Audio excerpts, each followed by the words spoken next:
हरतालिका व्रतकथा. एके दिवशी शंकर पार्वती कैलास पर्वतावर बसले होते. पार्वतीने शंकराला विचारलं, महाराज, सर्व व्रतात चांगलं व्रत कोणतं? श्रम थोडे आणि फळ पुष्कळ असं एखादं व्रत असलं तर मला सांगा, आणि मी कोणत्या पुण्याईनं आपल्या पदरी पडले हेही मला सांगा. तेव्हा शंकर म्हणाले, जसा नक्षत्रात चंद्रश्रेष्ठ, ग्रहात सूर्यश्रेष्ठ, 4 वर्णात ब्राह्मण श्रेष्ठ, देवात विष्णू श्रेष्ठ, नद्यात गंगा श्रेष्ठ, त्याप्रमाणे हरतालिका हे व्रत सर्वात श्रेष्ठ आहे. ते तुला सांगतो. ते तू पूर्वजन्मी हिमालय पर्वतावर केलंस आणि त्याच पुण्यानं तू मला प्राप्त झालीस. ते ऐक. हे व्रत भाद्रपद महिन्यातल्या पहिल्या तृतीयेला करावं. तू लहानपणी मी तुला प्राप्त व्हावे म्हणून मोठं तप केलंस. 64 वर्ष तर झाडाची पिकलेली पानं खाऊन होतीस. थंडी, पाऊस, ऊन ही तिन्ही दुःख सहन केलीस. हे तुझे श्रम पाहून तुझ्या वडिलांना फार दुःख आणि अशी कन्या कोणास द्यावी अशी त्याला चिंता पडली. इतक्यात तिथे नारद मुनी आले. हिमालयाने त्यांची पूजा व येण्याचं कारण विचारलं. तेव्हा नारद म्हणाले, तुझी कन्या उपवर झाली आहे. ती विष्णूला द्यावी. तो तिचा योग्य नवरा आहे. त्यांनीच मला तुझ्याकडे मागणी करण्यास पाठवलं आहे. म्हणून इथं मी आलो आहे. हिमालयाला मोठा आनंद झाला. त्यानं ही गोष्ट कबूल केली. नंतर नारद तेथून निघून विष्णूकडे आले.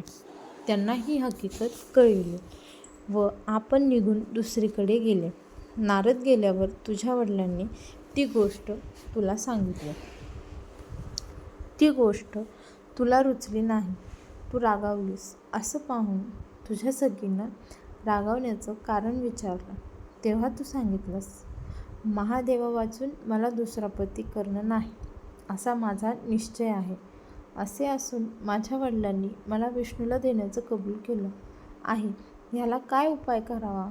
मग तुझ्या सखीनं एका घोर अरण्यात नेलं. तिथं गेल्यावर एक नदी दृष्टीस पडली.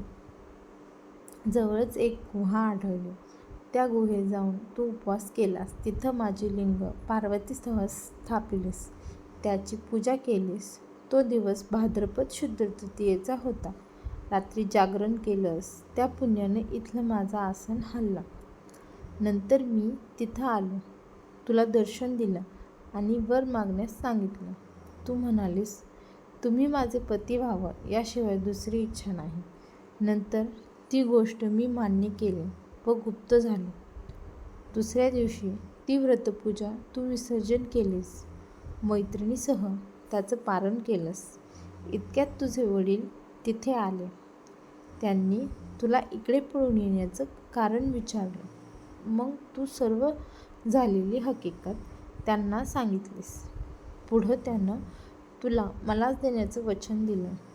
तुला घेऊन घरी गेले. मग काही दिवसांनी चांगला मुहूर्त पाहून मला अर्पण केलं. अशी या व्रतानं तुझी इच्छा पूर्ण झाली. याला हरतालिका व्रत असं म्हणतात.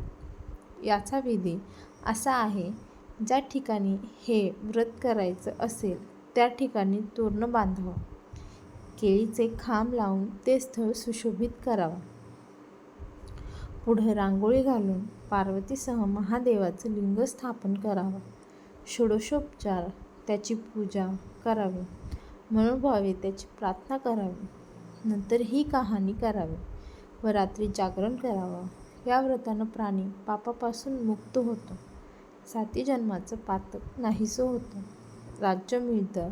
स्त्रियांचं सौभाग्य वाढतं. ह्या दिवशी बायकांनी जर काही खाल्लं तर त्या जन्मवंद्या व विधवा होतात असे सांगितले जाते. दारिद्र्य येतं व पुत्रशोक होतो. कहाणी केल्यावर सुवासिनींना यथाशक्ती वाण द्यावं.